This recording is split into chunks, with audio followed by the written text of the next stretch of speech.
Look into this dark, unforgiving glass eye, the mesh of the microphone. Tell it your deepest thoughts, hopes, fears, and desires. We will take these emotions, turn them, and feed them back to you, for we have goals, goals that your feelings will assist. This is how we rule. From the shadows, playing your emotions like puppet strings, we lead you to destinations that we have prepared, and you willingly oblige, thinking these decisions to be your own.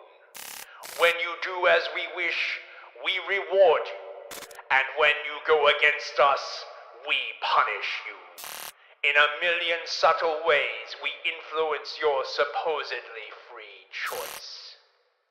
By this method, we rule over a population convinced that they are the masters of their own destiny.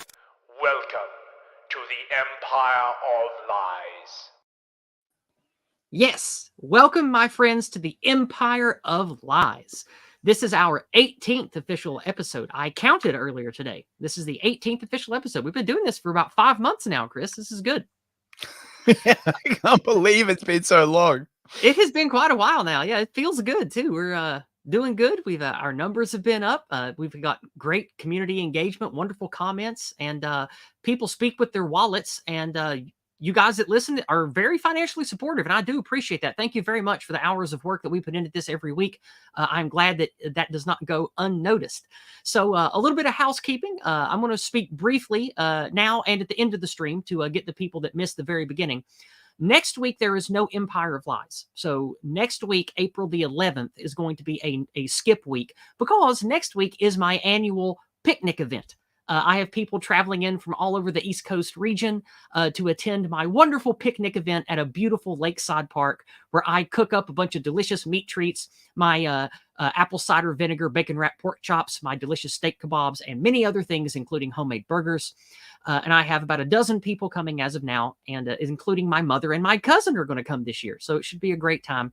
And there are still enough spots left where if you want to jump in, let me know in the next few days so I can coordinate and vet you and make sure you are who you say you are. And you are more than welcome to attend my event in East Tennessee. Now, with that being said, this, of course, is a short stream. It is concise, and we plan for it. It is mostly scripted. We're going to be speaking for about exactly 50 minutes, and then at the end of the hour, we will check for the paid chats, Rumble chats, Hyper chats, etc., respond to them, and then get out of here. So unlike Discordant Dragons, I will not get to your paid chats until the very end. So feel free to send them in whenever you want during the hour.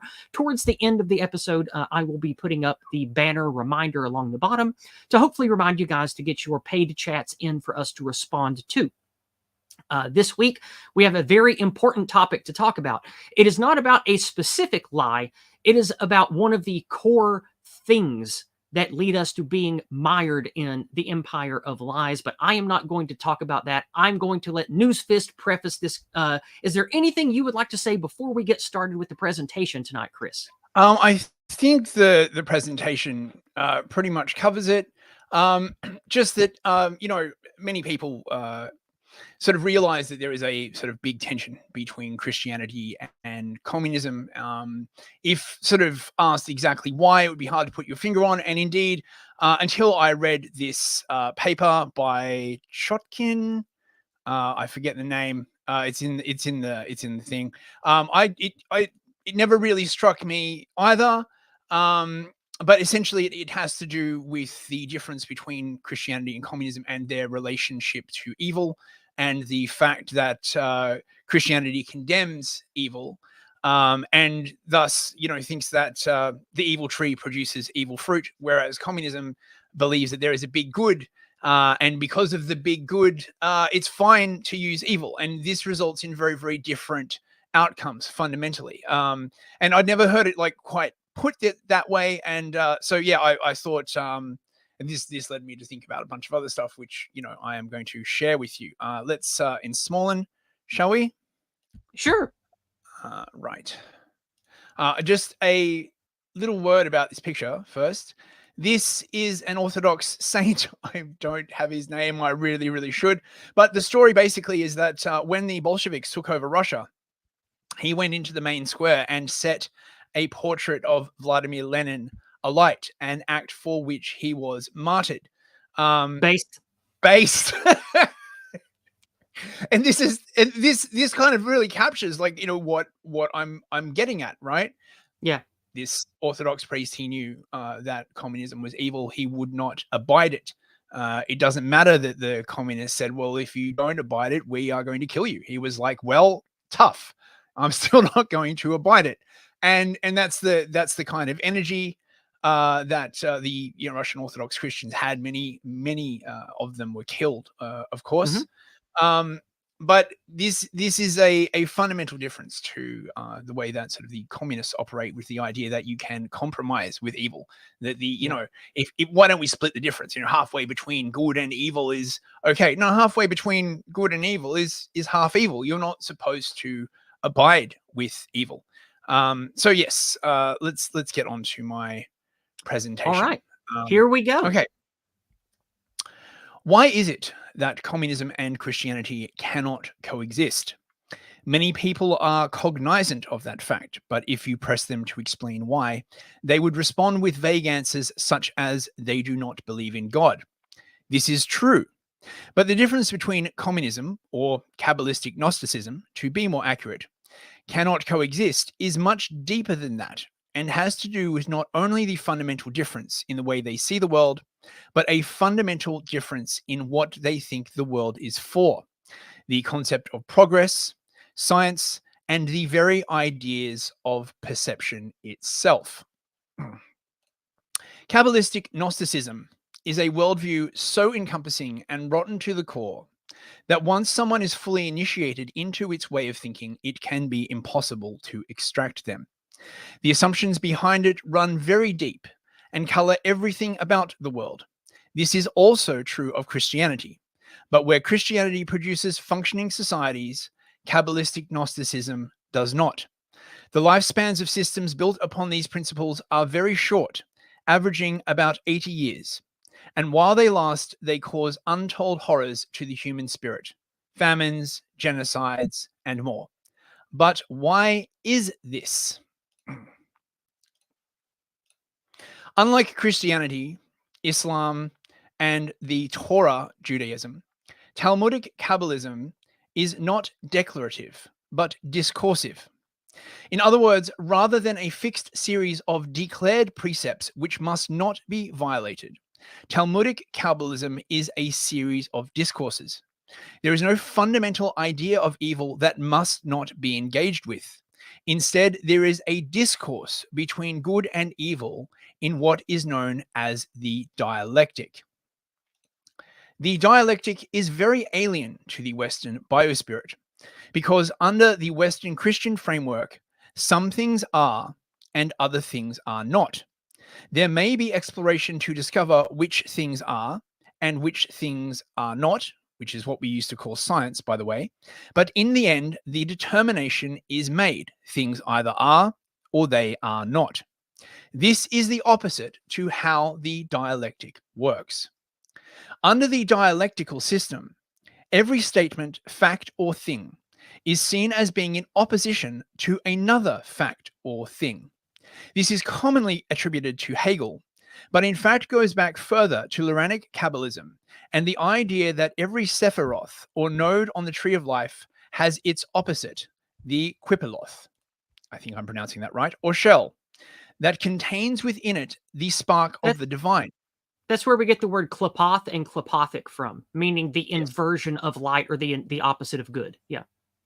Since under Kabbalism, the idea is to find the divine spark within evil and reunite it with the good, this introduces the idea of the dialectical synthesis. For a real-life example of how this works, consider trans. The declarative view of gender is that there is man and there is woman. Can I need you to stop for a second, Chris. I'm sorry. Sure. Your feed has gotten really blurry. It's like you have a really low res feed. for some reason, both your cam and the images you're showing are really, really low res. It And looks I okay don't to know me why on that is. through StreamYard. Chat, is it? It could just be StreamYard. Let me know in the chat if Chris and his images look blurry and really low res to you, because he looks like he's streaming in like 240p. I don't know what the problem is. It could just be a StreamYard problem. But if you guys can see it clearly, that's all that No, matters. I've it's already. blurry. Okay, well that's really weird because it looks fine for me on stream. Should I log out and log back in, or? Yeah, everyone in chat is saying it's too blurry to see. Okay, I'll log back in. Hang on. Yeah, because I want people to be able to see this. Let's make sure that your internet is good to go and there's. Okay. We will just embiggen while we wait for him. Sorry for the technical difficulties, everyone, but this is an important presentation, and I want to make sure that everything is clear. Yeah, normally Chris doesn't have problems with this from my experience dealing with him. He has pretty good internet usually. So hopefully he's not going to have all right, here we go. How's that? Are we back? Yes. That is right. Yes. Okay. Okay. I don't know what the problem was. I don't know. Okay. So I'm sorry for the interruption, but I wanted to make sure people could actually see, for people who watch on 1080p and like to actually look at our graphics. I wanted to make sure that they could see it. So yeah. Okay. Right. Sorry. So back up a paragraph and let's take this again. Right. Under the dialectical system, every statement, fact, or thing is seen as being in opposition to another fact or thing. This is commonly attributed to Hegel, but in fact goes back further to Loranic Kabbalism and the idea that every Sephiroth or node on the tree of life has its opposite, the Quipiloth or shell, that contains within it the spark of the divine. Since under Loranic Kabbalism, the idea is to find the divine spark within evil and reunite it with the good, this introduces the idea of the dialectical synthesis. For a real-world example of how this works, consider trans. The declarative view of gender is that there is man and there is woman. The dialectical view is that man and women stand in opposition, but can be brought together to produce a synthesis of man-woman, which we would call trans. To quote the way this was framed by Hegel, everything is a thesis, which has an opposite or antithesis or antithesis. When these things are brought together, they produce a synthesis which contains the truths of both thesis and antithesis and resolves the contradictions of both. So, and I'm sure for those of you listening that have heard a lot of people talk about this kind of thing before, like argumentative tools, philosophy, this is called the Hegelian dialectic. That's where we get that. Yes, the Hegelian dialectic. But as I noted, this predates Hegel. Mm-hmm. It is actually Loranic Kabbalism. Loranic Kabbalism worked its way into the German mystery schools and came to sort of be a part of a lot of Western occult mystery tradition, essentially. So, for example, under the dialectic, there is man and there is woman. However, because some people are born intersex, this view is incomplete. Thus, man and woman must be brought into conflict and mashed together until they reach a synthesis, which is trans. One of the subversive strengths of the dialectic method is the unwillingness in the modern world to say that a system is imperfect, yet good enough. So the Western view is that, yes, there are a very small minority of intersex people, but they are the exception that proves the rule. In the dialectic conception, as long as there is just one example that does not fit the current theory, it is by definition incomplete and must be thrown out and reformed, regardless of the damage it does to anything else. This chain continues forever. As soon as a new synthesis is reached, it becomes a new thesis, then demanding an antithesis, which will then be crammed together to produce another synthesis. This is seen as progress towards an imagined future point in which all contradictions will be eliminated and perfect knowledge will be gained. This is the true source of communist utopianism and dreams of a perfect society. Of course, this is a false dream. The world can never be perfected. But this does not stop the communists trying to create a kind of massive, undifferentiated mass of a world in which every difference has been abolished.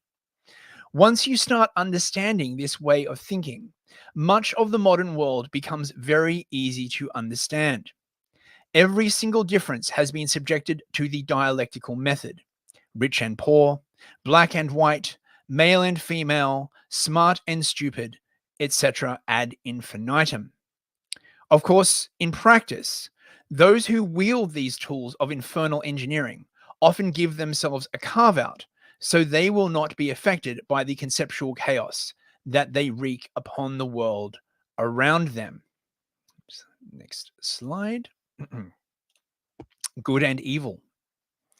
Another huge difference between Christianity and communism or Gnostic Kabbalism is the idea of good and evil, which is extremely well demonstrated by Lefebvre.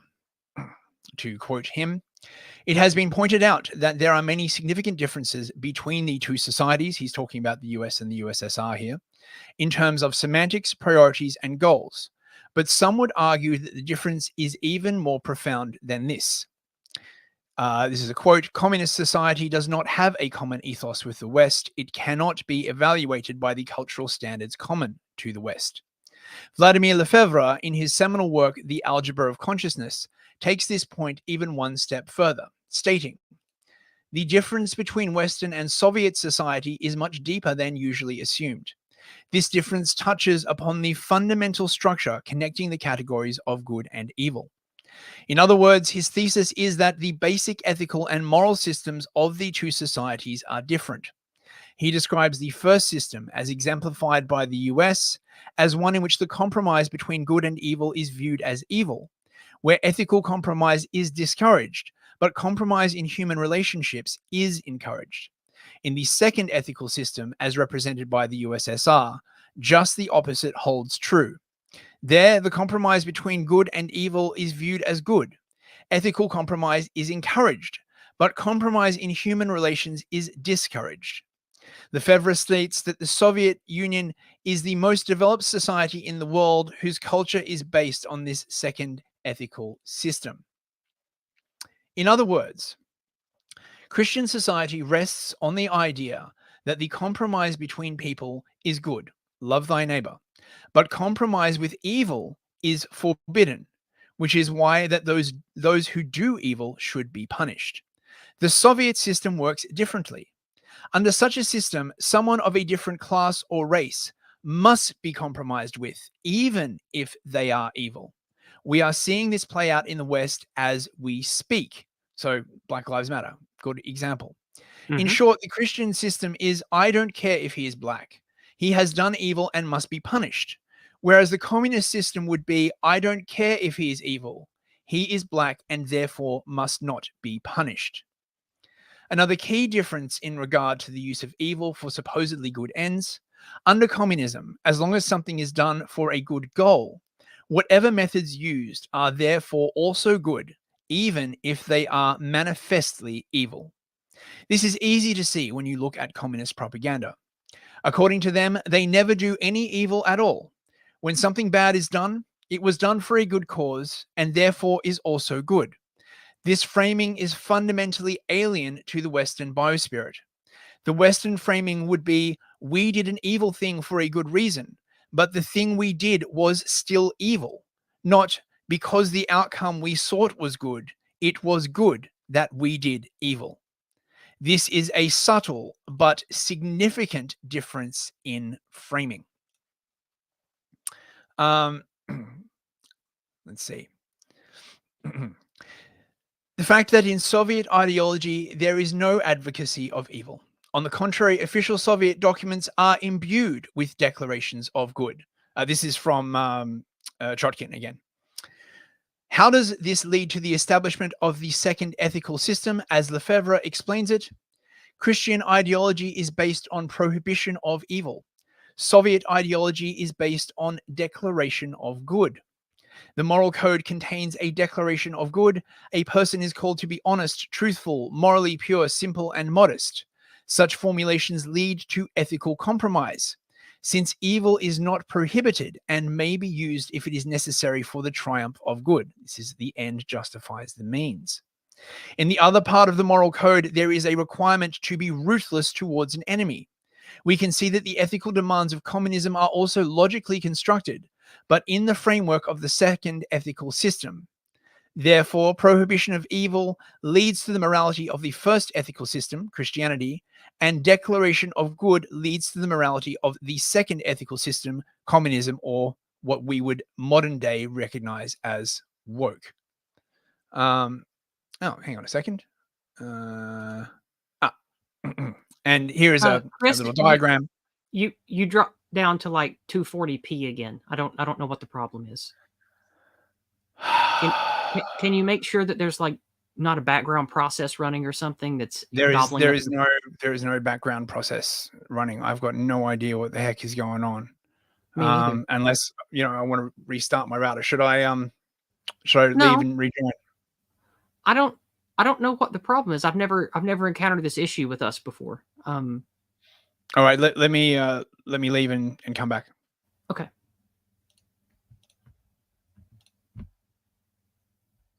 I apologize for the technical difficulties tonight. Everything was crystal clear pre-stream. I don't know what happened when we went live. I don't know. There might be something that changed on StreamYard's back end with an update or something. I don't know. All right. Hopefully this will fix it again. Okay. You look clear again, so I don't know what it is. I have no idea what is happening. Okay, I'm getting a notification here that there's something new on StreamYard.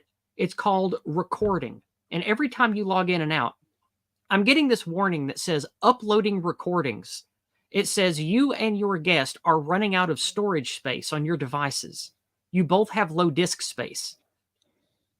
I don't know what that is about, and I don't know what's causing any of this.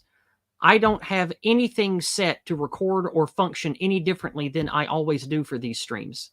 So it could just be something new, and there's a feature that I'm going to have to dig into and try to turn off on StreamYard. But at least for now, you look crystal clear again. So let's continue the presentation.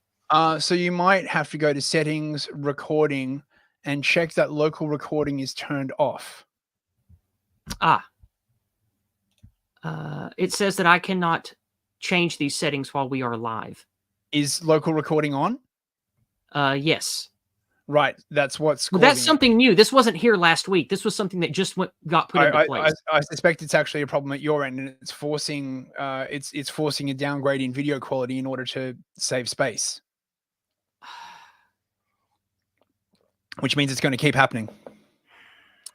I'm sorry, guys. Give me a second.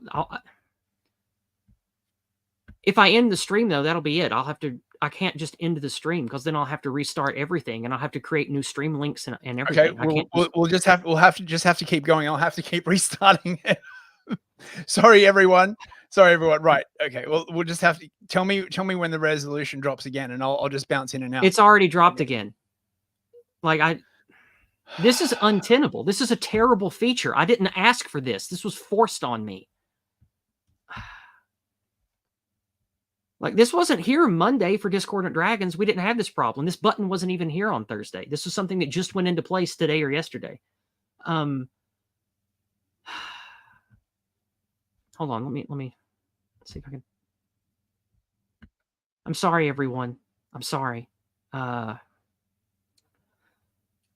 to figure out what I can do without having to kill the stream. So local recording is on for you, right? Yeah, but I have over 1 terabyte of storage space on this drive. I don't know why it's telling me I have low disk space. That's stupid. That doesn't make any sense. I've got 182 gig on mine. I don't see why. Oh, we're going to lose the audience. I really let's just keep going. And I'm sorry, everyone. I really want this image to be crystal clear, though.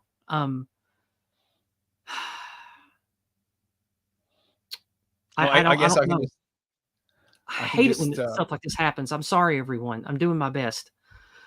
I mean, the visuals are really important to the presentation. I can't believe we're getting screwed by this. Let's see. Let me click on this and see if I can change something. But when I go to settings, it says I can't change any settings while I'm live. And there's no way to pause the stream and edit anything. The only option I have is to terminate the stream. It's the only option that it's giving me. Yeah, it says stream is live. Yeah, Livia says, forget the image, just speak. Yeah, let's just get on with it. Let's just go on. And I'm sorry. Here's the thing. I will remind you guys, every week we put the links to all of this stuff in the chat. If you don't want to look into the PDF and stuff yourself, there are 2 Twitter links. You can go to one of the Twitter links and look at these images while you're listening to us if it's not clear enough for you to read. So let's just continue the presentation the best we can, Chris. Okay. One of the upshots of dialectical materialism, the idea that the entirety of history and the world follows dialectical principles and is totally based upon materialism, is that the communists believe that literally everything can be understood by science, that there is no mystery in the world. If a sufficiently complex control and surveillance grid can be established, then everything can be understood by the government, which can then create the perfect society. This need for control is hard-baked into the principles of communism and is the reason why governments around the world are all moving in the direction of digital ID, central bank digital currencies, and social credit scores. In the view of the communists, since there is no God and society is totally socially constructed, the only way to make a perfect man is to create a perfect society, and the only way to create a perfect society is through perfect centralized control, which requires perfect surveillance. Once again, this is sold in the traditional communist way of only focusing on the good of such a system and minimizing its evil. For although there may be evils associated with such a system, because they believe it will result in the ultimate good, a utopia in which all hate and poverty will be eradicated, it is therefore a good, even if it is an evil.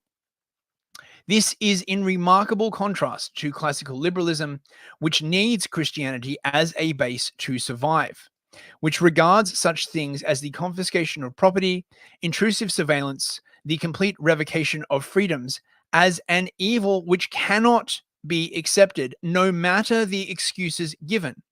All of communist thought is like this. Take immigration, for example. We are told to only think of the good. The poor, good migrants, the good of economic growth, the good of more food choices, the good of diversity. The idea that these may bring in any unaccountable evils, such as cultural erasure, ethnic strife, mass poverty, etc., is simply overlooked. The Christian view, at the minimum, would be that importing a bunch of heathens into a Christian society is evil upon its face, as it dilutes the Christian population, which is necessary for a Christian society. This same argument runs through everything. With divorce, trans, feminism, etc., we are to only think of the good of personal freedom and not worry about any of the societal impacts such as low birth rate, racial and cultural replacement, surgical mutilation, porn and drug addiction, etc., etc. The idea of freedom has become so overarching as to be absurd. What good is freedom in a pile of burning garbage? You are free to root among the remains of your civilization. You are free to starve. You are free to do exactly as the government says. People possessed of this idea also claim that any kind of unified action or identity is collectivism, which is the anathema of a free society, as though it were not a collective cultural and racial action that set up such a moral framework in the first place. To go back to Chotkin and his paper, the Soviet Union is a society based on the principles of science and the belief that all phenomena are governed by unified dialectical laws. Discovery of these laws, i.e. truth, and adherence to them are central aims of the state. Marxist-Leninist philosophy is epitomized as the key to the discovery of these law-governed patterns. It is considered, quote, the only reliable basis for all scientific knowledge. Marxism-Leninism both fosters an emphasis on control and has an inherent and basic need for it. To quote Amvorosov, socialism is characterized by the control of all spheres of the life of society. which is carried out under the leadership of the Communist Party on the basis of science.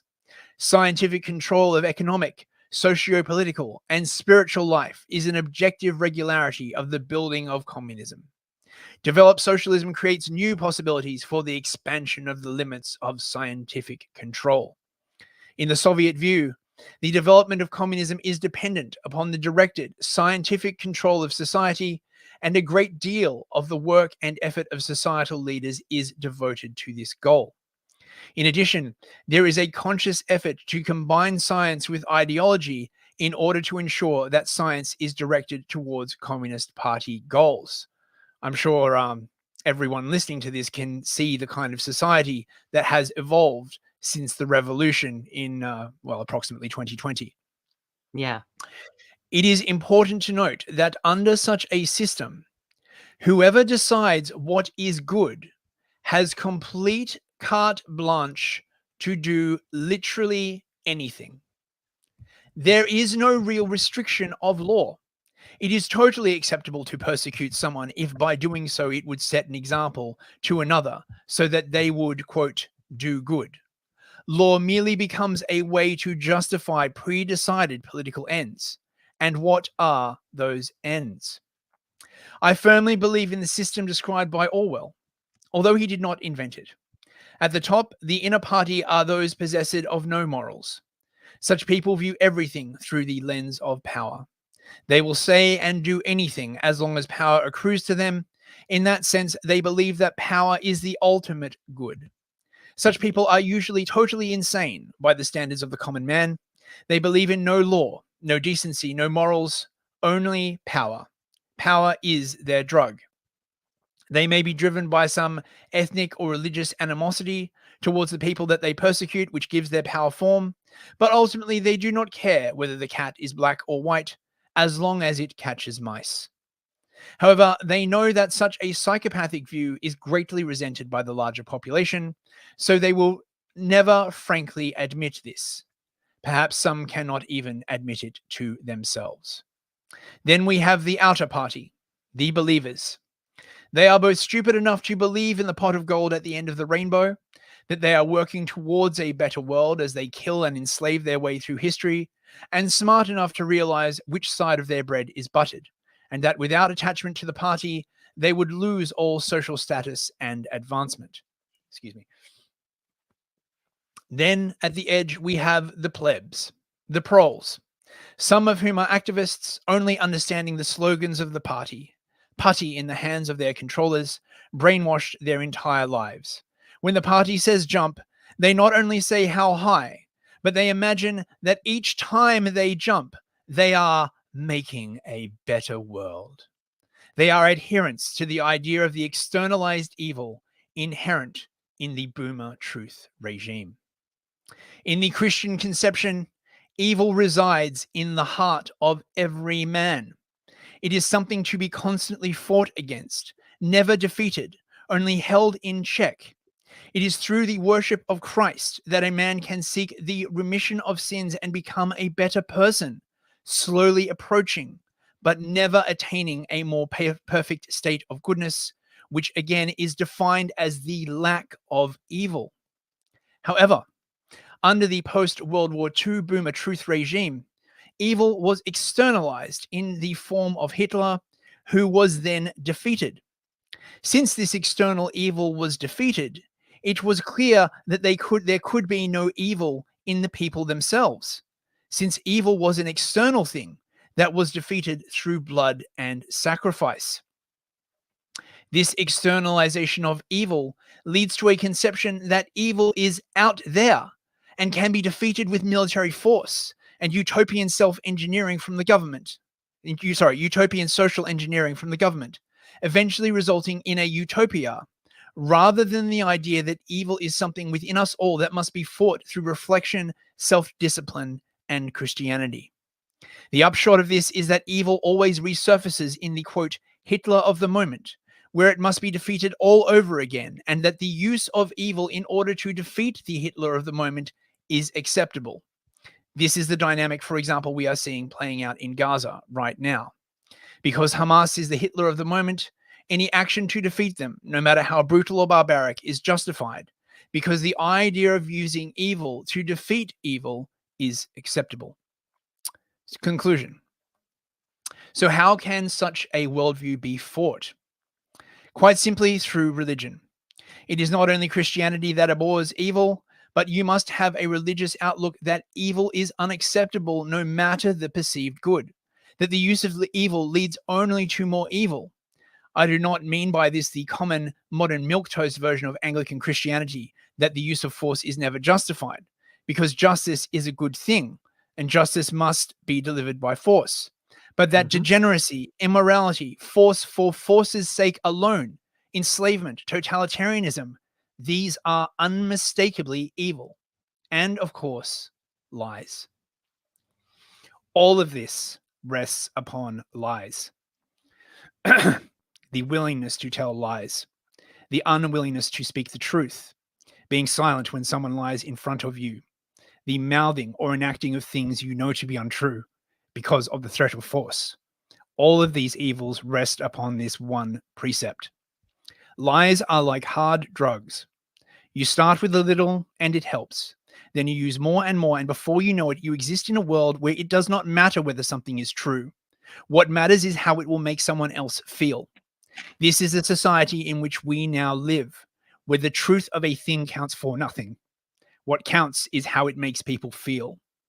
This is why there is no truth defense when it comes to hate crime laws.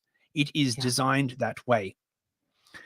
Every time you lie, you reduce yourself in the eyes of God. You reduce the amount of accurate information available in the world around you. How hard it is to understand the world, to understand yourself, even if everyone is telling the truth. Through the proliferation of lies, this task becomes an impossibility. No one understands each other. No one understands the world, and the only remaining metric is power.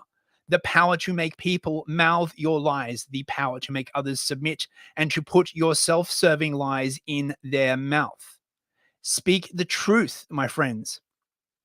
You do not have to be nasty in order to speak it, but make sure that you speak it. And remember, a man who does not have God has no point at which he will say no more. I refuse to accept this lie. It is an affront to God. A man without God can be convinced of anything, because there is no point at which he will say, I don't care if your sophistry makes sense. What you propose is evil, and I will not stand for it. Remember, Jesus spoke the truth and suffered for it, but he still spoke the truth. This is why the communists hate Christianity and seek to undermine it. The more people in a society who say, I don't care what you do to me, I will not participate in your lie, the harder it is to pull this kind of deception. Every man who stands up in this way inspires 1,000 others. That's it. Amen, Chris. That was beautifully said. Thanks. I could tell you were getting touched there at the end. And Yeah. it's a very emotional, serious thing that we're dealing with, because despite all the veneer of the language and the topics and the abstractions that we deal with, we really are suffering under evil made manifest. It is the antithesis of how we are supposed to live. It is the antithesis of God and righteousness. We truly are mired in an evil, hostile society ran by evil, evil people. And we have to stand strong in the face of it. Now, standing strong in the face of it, that's what my part of the presentation is about tonight. And I would like to, before I start with my part of the presentation, I want you guys to know that I deeply care about Western civilization and white people, but I also care about all people. I am someone who approaches the racial issue that we face as Westerners today with love in my heart, not hate for another. I don't hate someone if they're born into a Muslim family, a Jewish family, a Hindu family. I don't hate a man for being Islamic or atheist. I hate people who willingly, knowingly do evil and who know that evil is happening and cowardly comply with it. That's the only thing that makes me really hate someone. And I hate them with righteous indignation, but I want them to change. And that is why I love the go free method that I champion all the time. The constructive conversational method and internal protective method for your own mind that Jason Kuno wrote.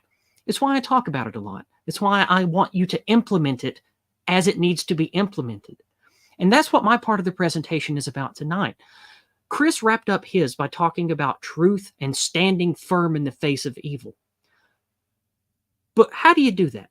So now let's go ahead and move to my part of the presentation tonight. So I'm going to go ahead and get the banner up here to remind people that, there we go. Thank you, Chris. I'm going to start by talking about some building blocks, some basic things. My part of the presentation tonight is short because the focus of my presentation is the white pill portion. So immediately following up Chris's presentation tonight is a lesson on how to speak truth to those around you, whether in a personal or professional setting. I often bring up the Go Free method by Jason because this method is perfect for framing conversations about the evil that Chris just discussed for the last 30 minutes. So tonight, here's a small piece. First, the anti-white narrative. Establishment lies and legal political enforcement of whites needing to feel guilt and shame over past deeds of individuals or groups of Western kind, especially in regards to slavery and the Third Reich of World War II. This narrative is in everything now. It comes from history books, news media, school teachers, politicians, and even preachers behind pulpits. Like Chris mentioned earlier, this watered-down fake Christianity, it comes from that too. So anytime that you want to reference this framework of lies that we discuss on this stream and power which harms us and is destroying us civilizationally, call it the anti-white narrative instead of other things. While we like the phrase boomer truth regime, and we think that Academic Agent has done great work and adds a lot to academic discourse about what's going on today, and he's also funny, the phrase boomer truth regime will not land with Joe T. Normie out there who isn't keyed into stuff like we are. Before I talk more about abstractions, let's talk about the other thing that you need to use when talking about this with people to get them away from the hostile narrative and into a narrative we control. Let's go to the next slide, white erasure, Chris.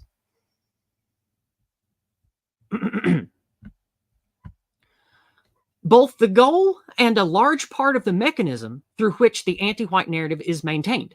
White erasure means what it says on the tin, the removal of Western people from Western society. This phrase, this is the phrase to use instead of white genocide, the Great Replacement, etc., because not only is the phrase white erasure more accurate, this phrase is not already codified via a meme pathogen as a villain phrase in the anti-white narrative. At least not yet, anyway. So it will not trigger the subconscious rejection that most people have to phrases that they codify as that's bad guy Nazi talk, that the narrative has sculpted them to think and react. Secondly, this is an empowering phrase regular people can use to speak directly to the harm being done to us. It is blatant to see when pointed out. Whites are being erased from advertising, so it's easy to illustrate via any advert. Whites are being removed from the workforce via DIE policies to meet ESG scores, as most people who work any kind of professional job are keenly aware.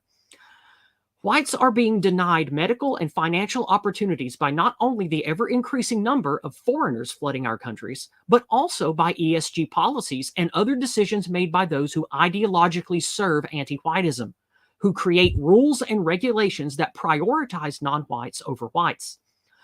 Finally, perhaps the most blatant to white parents is how white children are being taught they should be erased in schools via educational material, which not only aims to sexualize children at a younger and younger age, but also teaches white children that even having a racial identity for themselves is evil, but at the same time, they should accept and even celebrate non-whites having the same thing and place them above themselves in a moral hierarchy. All right, next slide, please, about abstractions. Abstractions are the use of specific expressions of a phenomenon or ideological practice as a stand-in term to reduce a collection of complex ideas into a simplified or pithy talking point. These things require not only the listener to have a considerable amount of prerequisite knowledge to properly interpret, but also it requires the speaker and the speaker and those listening to agree on what that abstraction represents. While abstractions are very important in academia and science, they are, and as well as being a useful intellectual tool for discourse among peers, they are terrible for sharing truth to a mixed audience or the common man. This is why the Go Free method uses specific, undeniable terms that sidestep abstractions by simply labeling all abstractions as either white erasure or being part of the anti-white narrative. This allows you to speak about any abstraction in a mixed group of people, like at work or church, where people will either not know enough about your particular abstraction to understand, or they will have conflicting ideas about whatever abstraction comes up. Merely calling things by what they obviously do is a powerful rhetorical tool. Avoiding abstractions in discourse with regular people allows you to assuredly focus the conversation on what is harming us. This forces the conversation into the realm of truth, because it's not the abstraction that needs to stop. It's the harm and the destruction of our people and civilization that needs to stop. It doesn't matter what abstract form it takes. Let's go to the next slide, Chris.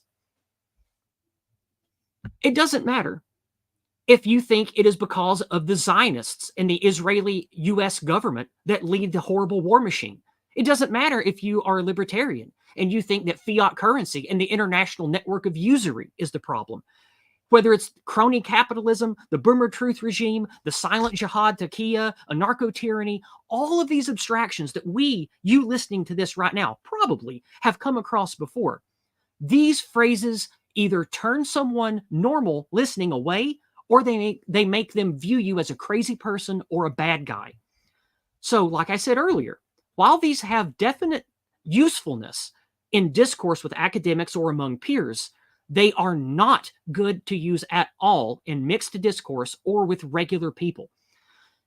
In closing, by avoiding abstractions with regular people around you and merely speaking about the white erasure being done to us and how the anti-white narrative is evil, you are sidestepping the abstractions that the empire of lies itself uses to obfuscate its vile deeds and the harm it willfully does to us. By sidestepping the abstractions, you are boldly proclaiming the emperor has no clothes in language that the common man will hear, while at the same time empowering those who listen to do the same with others. And remember, rejection of the narrative by our folk in all of our communities is the best, and some say only, way that we have a fighting chance at winning this existential war against us.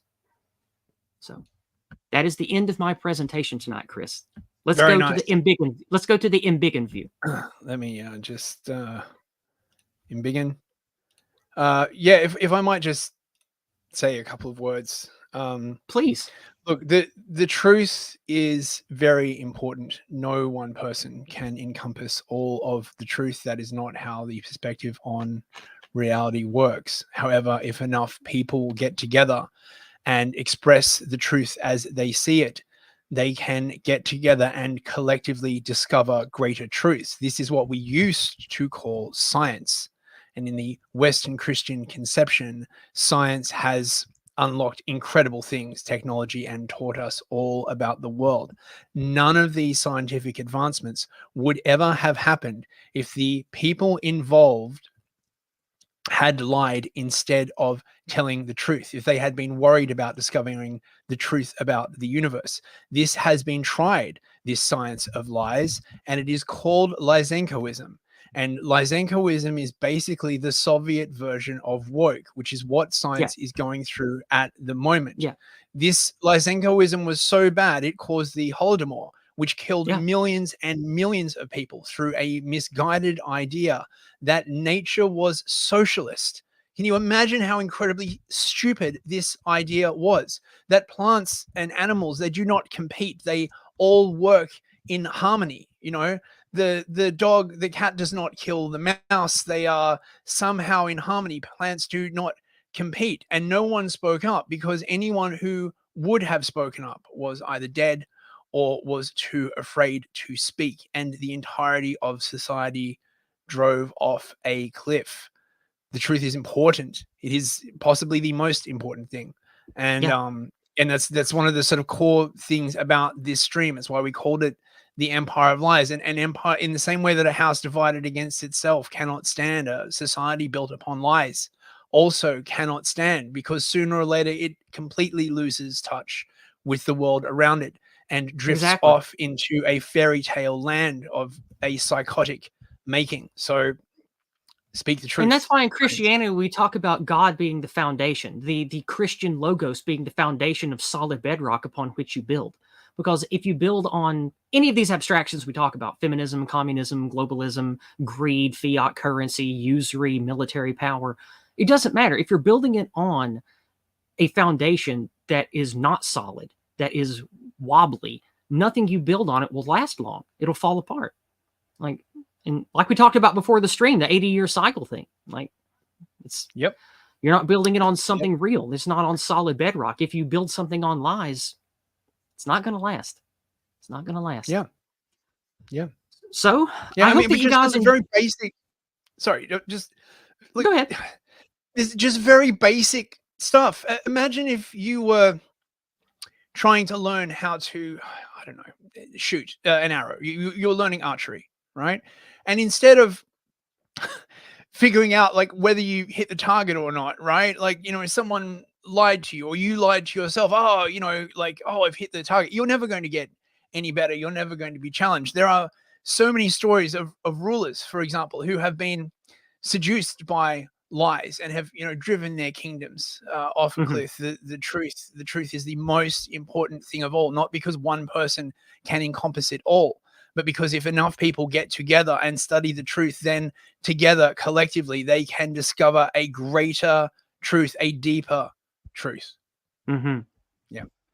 And so, again, I apologize for the technical difficulties tonight. We will have the problem sorted out by next time. I did not know there was a new feature I was forced to use without my consent, without even notifying me. Feature. I didn't get an email from them saying, "Hey, there's a new feature that's going to screw up your stream." I didn't get nothing. It's nothing. So anyway, I apologize for that. I am personally miffed, but I'll get over it. And now that we're coming to the end of the stream, I want to remind everyone there is no Empire of Lies next week because my annual picnic event is next week. The main event day is on a Saturday. A couple of people are showing up a day early, and Thursday is when I need to get all of my foodstuffs and organization done for the big event next week, my annual picnic. There are plenty of spots left if you would like to come. There's only about 10 people on the book, so probably 12 to 13 will show up. And I think my mother and my cousin are coming this year too, so you can meet some of my family. If you want to come join me in East Tennessee at a beautiful lakeside park for delicious meat treats, we're going to grill and hang out and have wonderful, wholesome fellowship all day. You can bring your kids, you can bring your dog. It's a great place. So if that sounds like something you'd like to do in the eastern tip of Tennessee, a week from this coming Saturday, April 13th, reach out to me and let me know. So with that being said, let's turn to the community engagement and see what we have this evening. We will start with the author of the Go Free book himself, Jason Kuna, this week. Comes in with $6. Thank you so much, brother, and thank you for the Go Free method. He says, splendid show, Folk Tithe and Kip. Well, thank you. I appreciate that. Thanks, man. Also, we have over on... Oh, I thought there was something on Entropy. Nope, there isn't. Oh, it logged me out again. Technical difficulties left and right, I swear. Like it's... I blame the anti-white goblins that live in the internet. They're against us, Chris. It's They're the communists. They don't want us to speak the truth, damn it. Yeah. All right, let's see. All right. All right, nothing on Subscribestar and nothing new on PayPal. And there are no hyper chats and no rants tonight. So that means, oh no, I forgot. Taja before the stream started over on Odyssey chat. And yes, Shelly, I do see yours that just came in on Cash App. Taja for $10 before the stream started. Thank you, Taja. Says, I printed some money for you guys in reference to our stream last week. Thanks, Taja. I appreciate it. Thanks, Taja. Thanks, Taja. I appreciate it, man. Good stuff. Good stuff. All right. Taja printer go brrr. Yep. All right. Shelly. Oh, thank you, Shelly. That's a wonderful donation. Thank you so much. $20 from Shelly. Shelly in the Rumble chat and in the YouTube chat. She sends $20 and says, lovely stream. Thank you both so much, and sends white hearts. Well, white heart back to you, sister. Keep up the good work where you live. And maybe I'll see you at my next event. All right. Well, Ladies and gentlemen, we have come to the end of this week's stream. I think Chris and I did an excellent job despite the horrible technical difficulties that infuriate me. I'm doing my best to keep my happy face on, even though that is not the case on the inside, as many of you probably know that about me. I am a rageful little frog on the inside. So with that being said, I do hope that you guys have a wonderful weekend. I will be doing Discordant Dragons next Monday night. Chris will be doing his Habiting TV Monday and Thursday next week. So the only thing out of the lineup next week, like I said, is Empire of Lies, because I need all day Thursday to start getting ready for my event. So we will be back 2 Thursdays from now with... Oh, go ahead. Sorry. Also, I am now streaming Happening on my YouTube channel. Oh, that's right. Which, so if you guys could drop over there and give it a sub, I would really appreciate it. We'll see how long this lasts until YouTube tries to nuke me from orbit. But trying to get more eyes on my stuff. Alex says he sent some money. Let me make sure I don't miss him. Let's see. So yes, pop over, subscribe. The latest episode of Happening is up there if you want to check it out. Yeah. Oh, Alex, Heidi, thank you. Yeah, thank you guys. Thank you for supporting Newsfist. He's probably my best online friend now, and he's definitely the best coworker I've ever had. We work really well together. And thank you, Livia. I'm glad you think so. Livia said that this was intellectually stimulating and thought-provoking, and she thinks we did a great job. Thank you, Livia. Alex, where did you send in a message? I'm not seeing it. Let's see. Alex said he sent in a paid chat, but I'm not seeing it anywhere. Let me refresh all the usual spots.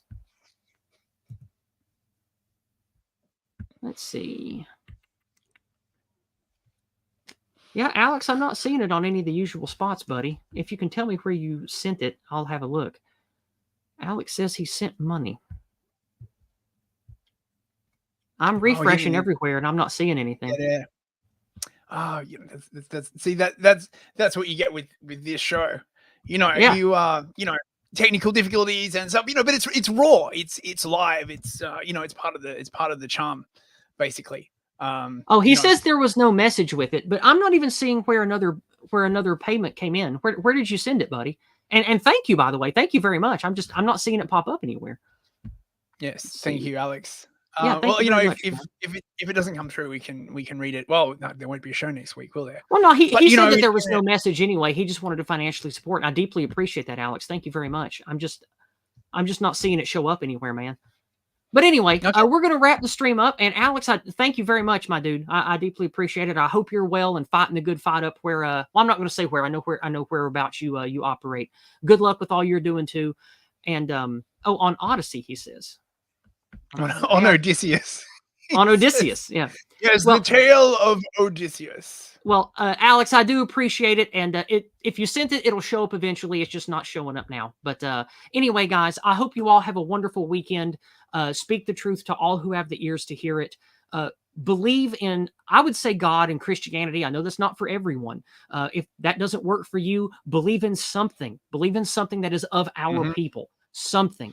Believe in a foundation and a bedrock, and have a moral set that you have a line in the sand, and that you are willing to say no because of that bedrock. And that's important to have that. Yeah, I do not want to come across as saying that you have to be a Christian in order to have morals. On the contrary, right? Just merely that you have morals. That there are evils that you will not compromise with. That is very important. I'm really as long as someone is unwilling to traffic with evil, I would count you as a friend. I'm not supremacist like that. So just have a moral system. And remember, you can use to resist. And Christians and pagans out there, remember, we have to get along so we can survive and repair our civilization, then go back to beefing with each other like God intended. So all right, guys. Well, we'll leave it on that. We'll close with a joke there. I love you guys. I hope you had a fun stream. I hope you learned something, and I do hope that you'll implement some useful stuff you learned tonight. Have a great weekend, and I'll see you next week, everybody. Good night. Thank you so much. Bye.